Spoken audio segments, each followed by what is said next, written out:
Hello, and welcome to the Tudors Make Me Tick. This video is about my transition and gender journey.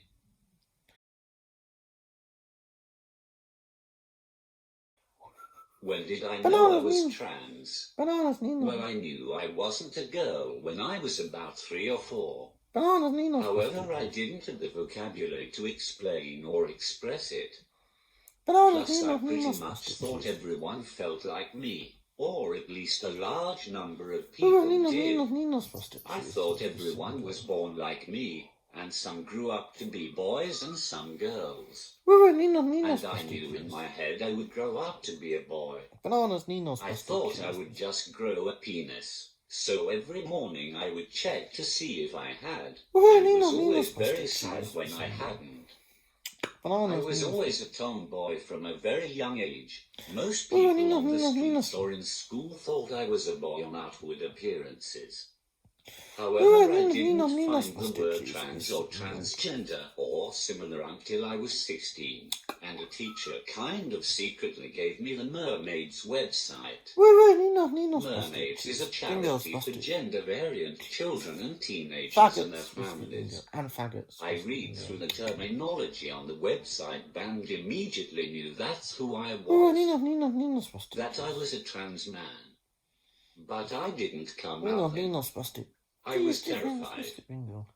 I was already bullied by about 80% of the pupils at school, and some of the teachers. I didn't want to add me coming out as trans to things they would bully me about. So although I knew deep down I was trans, I also refused to acknowledge it or come to terms with it. In fact, I slowly became slightly more feminine, and it would take me another 4 years to come out.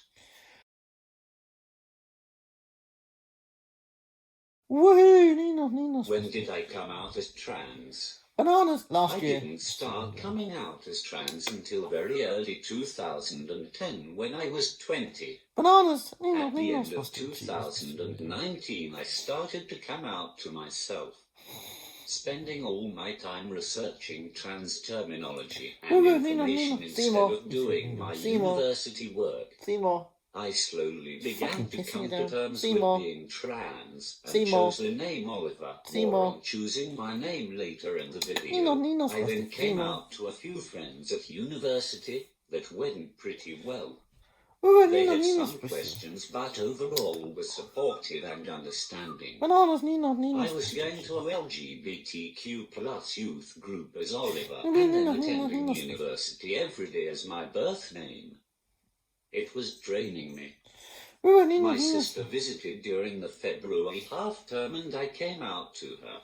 At first she seemed supportive, but then she became hostile and we didn't speak for over 10 months due to it. I then decided I had to come out to university even though I wasn't out to my parents and any other family yet. I sent an email to the head of student support services, and her response was overall supportive, but generally didn't really know what to do. I went to a pretty small university, and they told me they hadn't had a student come out as trans before that they could remember. So I asked for a preferred name and picture on my student ID card, as I hadn't yet legally changed my name. They did that no problem, and then came the issue of telling all staff and a certain amount of students. We decided that an email was the best way to do it. There would be one email sent to all staff members, and then another email sent to a set group of students. These were students I had most involvement with. I was terrified when the emails went out, but mostly they were received well. There were students who called me names. My main French home teacher who told me my parents would disown me if I were to tell them, and that she, the teacher, would never accept it. Bananas, Nino, Nino. But overall staff were supportive, and many would tell me how brave and courageous it was to come out to so many people at once. Bananas, Nino, Nino. Then it was the Easter holidays, and I went back to my parents, and I knew I needed to tell them. I wrote a letter for my mum, and one day put it in my pocket and walked around shaking all day. My mum eventually asked me what was wrong, and I slammed the letter on the kitchen work too, said read that, and ran upstairs to my bedroom and just curled up in a ball crying. After what seemed like forever, my mum came upstairs and saw me. The first thing she said was that she loved me no matter what. She then had a lot of questions. The first being, what does LGBT mean? Fucking thickhead. So I answered her questions. Things were tricky, but mostly she took it okay. She and other members of my family spent a year calling me Olim, a combination of Oliver and my birth name. That lasted about a year until they eventually started to call me Oliver. My parents came out to my grandmas and other family members for me. Coming out was freeing, but also terrifying. Although coming out never ends. I am still constantly coming out to this day. If someone in a Facebook group asks about medication and periods, I have to choose whether to answer and out myself. If I use the pronoun he or any other masculine term for my partner, I am outing myself. Coming out is a constant thing, which I think a lot of people don't understand. Bananas. How did I identify when I came out as trans? As a banana. When I first came out, I identified very much as a man, as male. Have a banana. I went very masculine, rejected anything feminine, and even usually rejected being a trans man. I felt I had to prove myself to the world and people that I was definitely a man.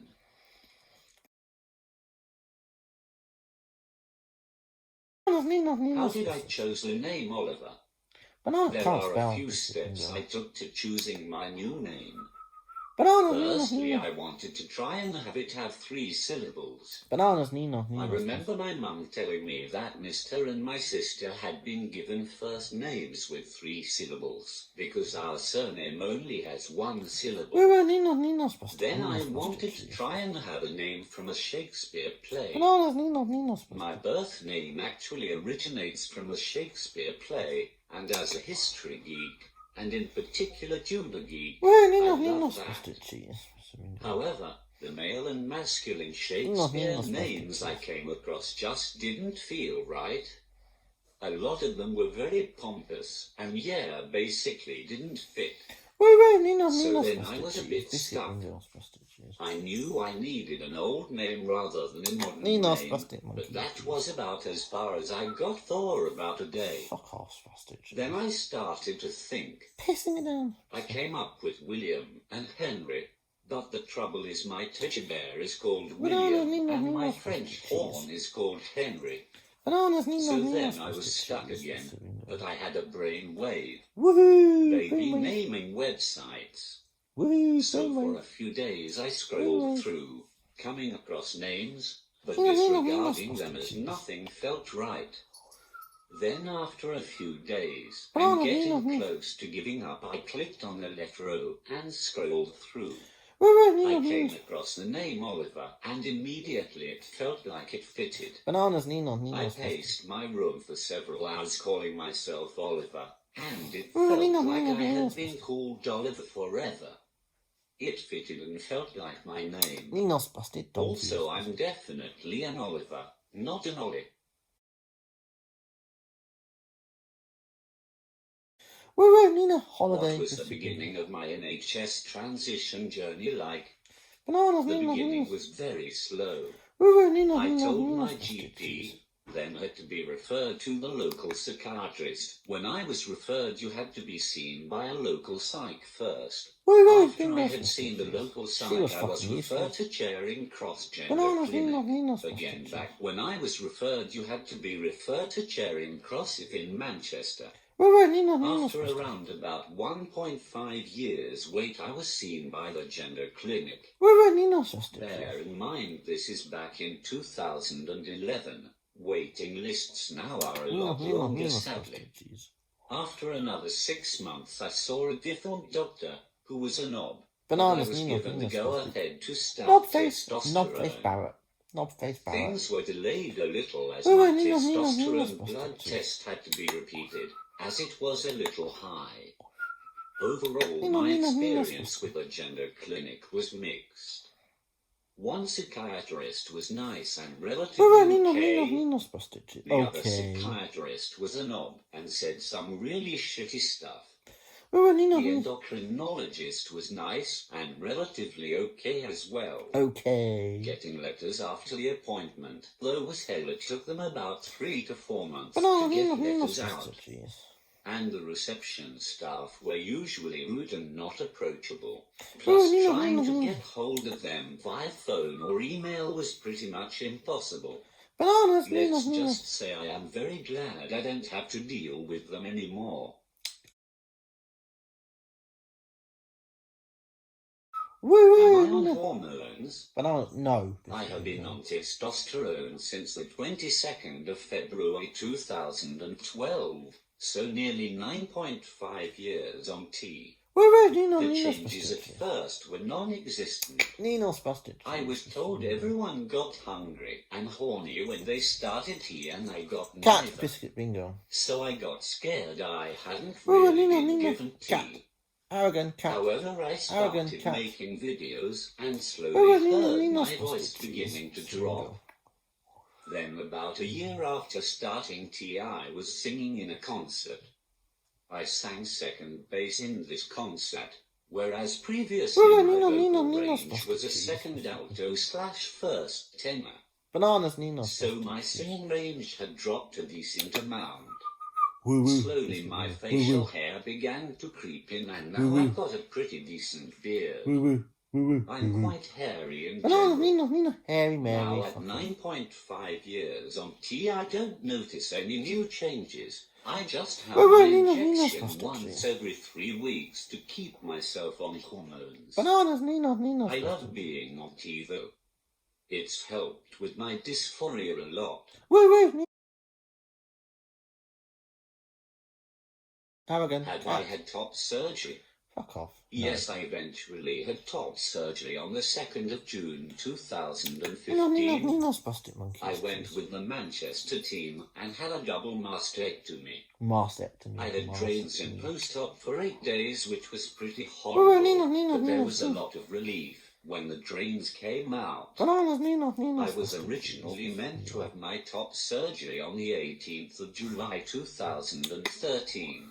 However, I was sectioned under a Section 3 of the Mental Health Act and was on a psych ward for 4 months. My top surgery was then continually delayed due to my mental illnesses. 4 months. Until my community psychiatrist waded in and told the gender psychiatrists that my mental illnesses were nothing to do with my gender identity. I'm now nearly 6 years post-2 surgery, and I'm really happy with my results.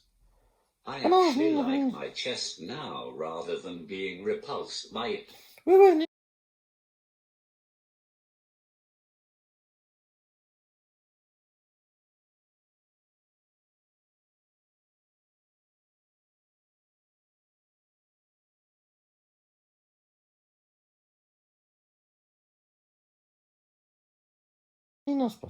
Have I had a hysterectomy? Fuck off. This section contains mention of vomit and talk of blood and near death. Fun times. Yes, I had a hysterectomy about 4 years ago. The consultation with the surgeon went well and the pre-op was great. The nurse was so understanding of my various needs and was doing everything she could to accommodate them. Bananas, fuck off. It was slightly awkward in the waiting room when I was texting man with a womb really loudly. Woo! But me and my partner Man without a laughed womb. and said we were educating people. The hysterectomy operation itself went well. Woo, spastic monkey. It was okay. Man without a womb. Although the pain afterwards was horrendous. Especially the gas pain in my shoulder. Four Just months. horrible. I had four to be months. surrounded by cushions as motor tics Nina, kept Nina, punching my stomach and incisions. They let my partner stay in the room with me overnight due to my disabilities. Otherwise, things seemed fine. So I was sent home after 1 night. Then things started to go downhill. I was in terrible pain even with painkillers. And any strong painkillers gave me hallucinations and illusions. I was having multiple tic attacks and had to go to A&E because of the tic attacks. In hospital, the doctors had the clever idea of trying to give me a blood test whilst I was having a tic attack. If you've seen my tic attack video, you probably realise that's a bad idea. I was sent home and told I had a slight infection in one of my incisions, was given a low dose of antibiotics. Exactly 2 weeks after my hysterectomy, I was watching films with my partner and I got up to go to the toilet and my pajama bottoms were soaking at the back. I put my hand on the man. When I looked at my hand, it was covered in blood. There was a lot of blood all over the bed sheets. I went to the toilet, and there was a hell of a lot of blood just everywhere. Bloody blood. My partner rang an ambulance. The paramedics told me to put a sanitary towel on, and I honestly thought that was all they were going to do. But no, they took me to the local hospital and rushed me through to Majors. Coming out of me was blood clots the size of my fist, and they were coming out fast. I was in no pain, but knew I was losing a lot of blood. They bleeped the gynecologist who was there within minutes. After a few minutes of him examining me, I was told I needed emergency surgery. They didn't know why or where I was bleeding from. So they needed to go back inside me through the original hysterectomy incisions and find out and then try to fix it. They told me they might have to open me up. I remember being wheeled down to surgery on a very bloody bed. Fun times. My partner behind me pushing my wheelchair. And then suddenly my partner was gone, and I honestly thought I would never see him again. Because I was sure I was going to die with how much blood I was losing. 4 months. I remember when I came round 4 things. 1. My partner sat next to me. 2. Overhearing a nurse saying that the operation had saved my life. 3. That I needed a wee. But my partner had to explain several times I had a catheter in. And 4, that I was in the worst pain I had ever been in. I was in hospital for another 5 days. And I spent most of it screaming in pain and projectile vomiting, even though I was on anti-sickness and pain meds. They screened me for sepsis, which I luckily didn't have. And I was told I needed 2 units of blood transfusion whilst in the operation. After the 5 days, and in a lot less pain, I was sent home. I now can't see my hysterectomy scars, but I do have a lot of mental scars from the whole experience, and likely PTSD from it.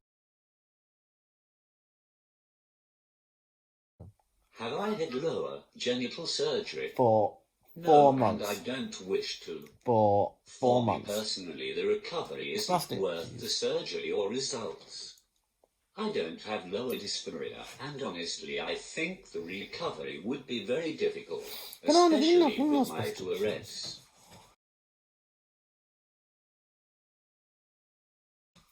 How do I identify now? Now I identify as a non-binary trans man.